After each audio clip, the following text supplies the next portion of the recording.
Alrighty, give it up for the Morgan Wallen wannabe himself, Jim Carney!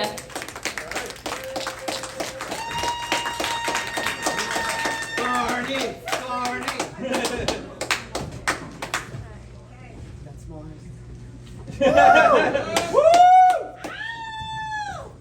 It's like I didn't actually like Nixon.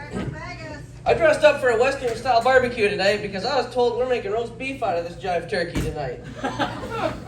Let's fire up that silly stove and let's get bacon. First, I want to give a quick shout out to all my top sponsors. I'd like to start with Bob's Meat Market. You can beat his meat but not his prices. Campbell's Detroit style kneecap soup. Tastes a lot better with some sprinkled cheese head on top. And last but not least, the cream of Carney ice cream truck. That doesn't actually exist yet, but I have plans for it. I'm actually going to start off with giving my due diligence to the other roasters here tonight. They're trying really hard to be funny for you guys, you know, and it's way past their bedtime, so thanks for the support. Just like the word abundant, it means a lot.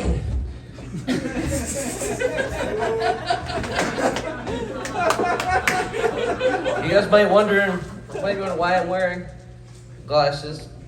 First of all, it's always sunny in Doucheville. Also, everybody here knows, most people, I have Tourette syndrome, and these lights fuck with my eyes. See what I'm talking about? Anyway, I'm gonna start with Jay. I like Jay. Jay's a cool guy. He's been really good to me, really welcoming, really warm guy. We tried to order DJ Khaled off of Wish, and we got this guy instead. So, you know, it works. So, see, Jay works as a safety guy. What most people don't know, though, is that safety guys have a secret handshake in private. They just grab each other's dicks. They also like to practice opening doorknobs using only their mouth. It's true. I walked into a safety meeting 10 minutes early one time, and I was not pleased with what I saw. See, Jay's a really good guy, and he's pretty hard to make fun of. He really is, because no one really knows if he's Indian, Mexican, black, gay, autistic, or just Hamas. It's hard to be too specific when he's actually all of those things. Get to know him, you'll realize I'm telling the truth. He's like a Heinz 57 type of guy, you know? But the Tabasco sauce version. Spicy, man, I like it. Now I'm gonna move on to Matt Klaus. Yes. No. You all might recognize Matt from the children's book, Where's Waldo?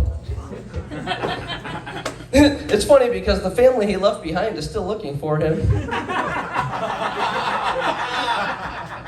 I look deeper into you guys than you think, Matt. I know your secrets. I know about that trip you took to Cabo that one year. In Matt's free time, Matt really enjoys aggressively telling people that he's actually native. You know, he also enjoys arguing with bots on Facebook and jacking off to promiscuous pictures of Whoopi Goldberg, dressed up as a pirate. You see, when Matt's got frustration issues, when Matt has a really bad day, he goes home and he pets his dog really, really hard.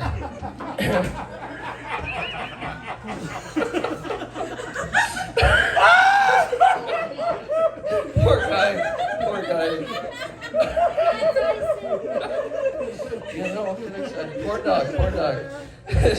So, see, we all got lots of information on Matt by just looking at his Facebook profile. He puts a lot out there. See, the last time he was profiled this much was by the FBI's Public Masturbation Task Force. They got him, guys. Now I'm gonna move on to Micaiah.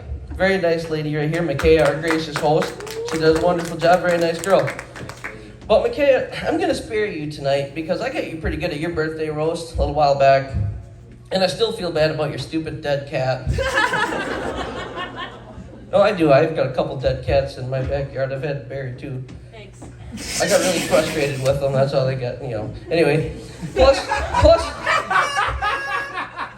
I'm not going to take into consideration any criticism from a drunk Dora the Explorer. Come on, guys. Swiper, no swipey, whatever. It's also frowned upon to abuse a small child in public, so you're welcome. And by the way, you said I have a cute baby? I know.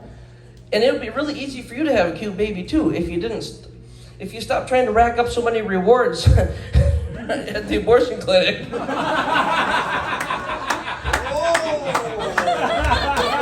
You're a funny comic, but you're a terrible person. It's true. I thought you guys all knew that. I didn't think it'd be that funny, Last but not least, I'm going to turn the attention to Huey. Huey! The guy we all know and love. I've only known him a little while, but I've learned a lot in that little while. Huey Simpkins, also known as Huey Simpleton. If you all turn your attention to the simp pimp over here, you might recognize Huey from his knockoff tribute band. Huey Lewis and the new Chomos in Cell Block C. Chomos. Oh, rape. It's a prison term for child molesters, okay? I thought more people would get that. That was one of my best ones. Damn it. God. You guys, come on. You guys need to give him a little more cultured in here. All right. Huey tells me he's native too, even though he doesn't really look native. But I actually believe him, though, because he has yet to tell me what he does for a living.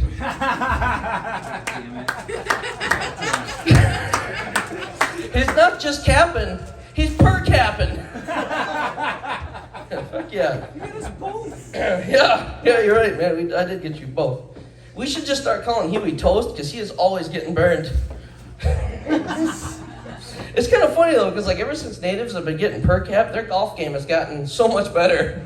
At least the ones in Mount Pleasant where I live, they're a really good stick. Oh, Jesus Christ. Huey's the type of person that comments on a porn video. Not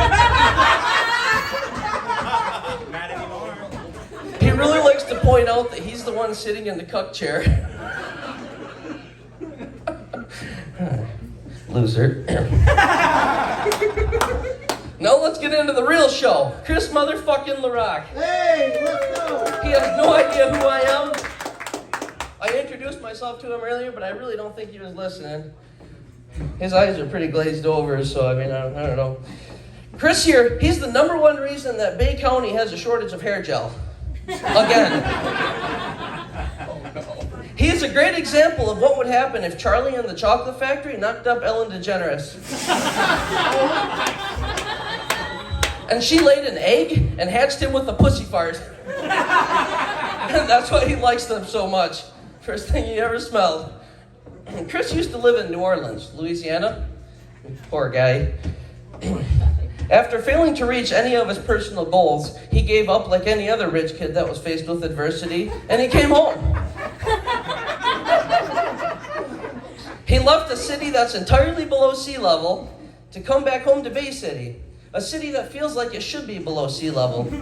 Because every time I come here, I see weed everywhere. There it is.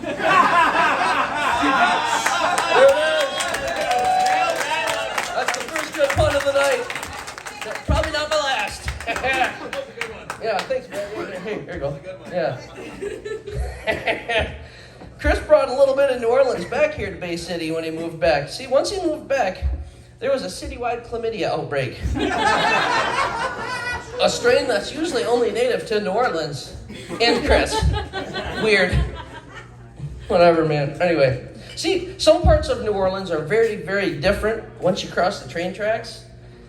This little fella replicated that environment with his bars here in town. This place here is pretty nice. It really is.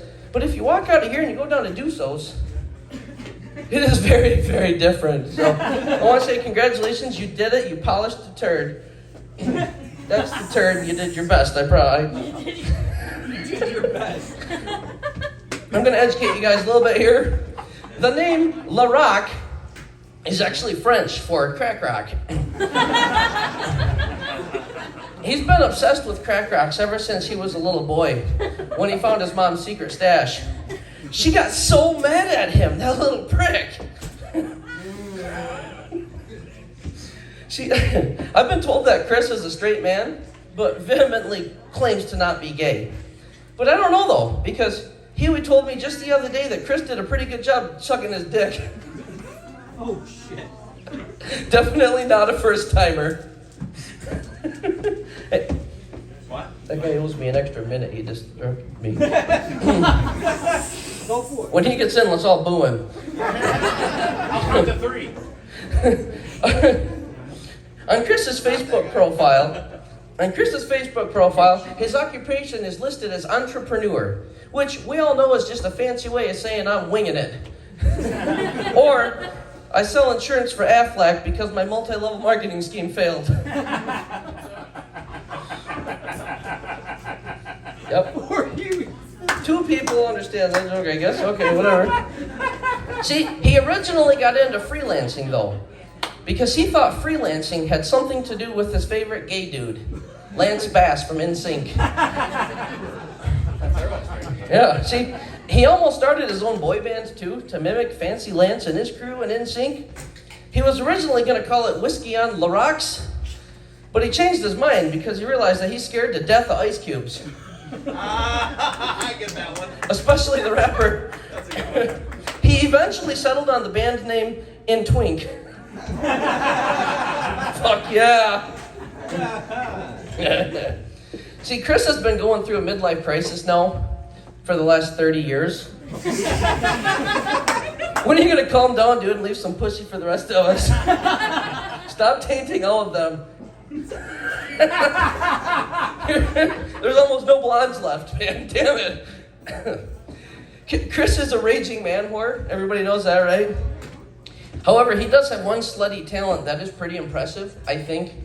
In a really dark room, Kriss can tell the difference between black, white, Asian, and Mexican pussy just by the smell. He said that the Asian ones are the easiest to pick out. They just smell like iPhones. You gotta teach me how to do that, man. You gotta teach me how to do that. That's pretty cool. Kriss loves hosting drag shows, as a lot of you might know. He likes to mix it up when he goes on stage. He dresses up in a fat suit, and he goes by the name of Crispy Queen Larock Your Socks Off. That was a lot. Save in your number. He never wins. That one traveled. Yep, it did. See, you gotta throw those ones in there every now and then, so they appreciate the really good ones. Kriss's grandpa was a successful demolition contractor. Kriss is also a bit of a demolition expert.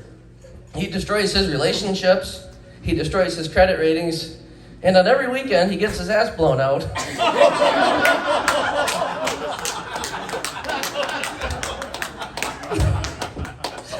My pal Huey right here, God damn it. my pal Huey always watches this happen because he's the one doing it. My man Huey. See, Kriss always wanted to be a big tough guy just like his grandpa. One time he actually tried out for WWE, but he got sued for copyright infringement when he wouldn't stop yelling out, "Can you smell what Larock is cooking?" What a dumbass. It was meth. He was cooking meth. That was a good one, too. To me, Kriss seems like the kind of guy that would randomly show up during your LSD trip and then guide you through the journey as your chill little wingman. Then when you fall asleep, he goes and fucks your wife. Some of you could probably relate. And he shows her what Larock is really cooking. McKay's cat.